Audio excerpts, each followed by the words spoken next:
పిల్లలు చూడండి, first time పిల్లలు అద్దుకొని తింటుండ్రు.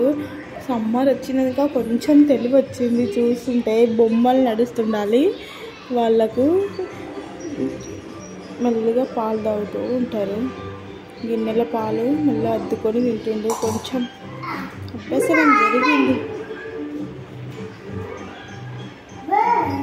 ఆడుకునే వస్తువులు పక్కకు నీరు ఏది పక్కకి ఇట్లా కావద్దు అనమాట.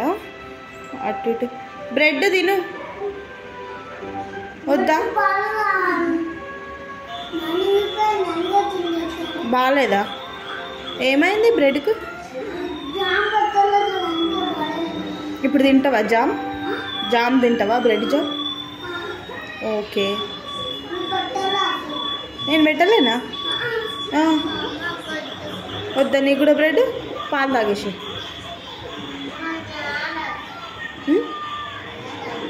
తాగేసి బంద్ చేయి మరి.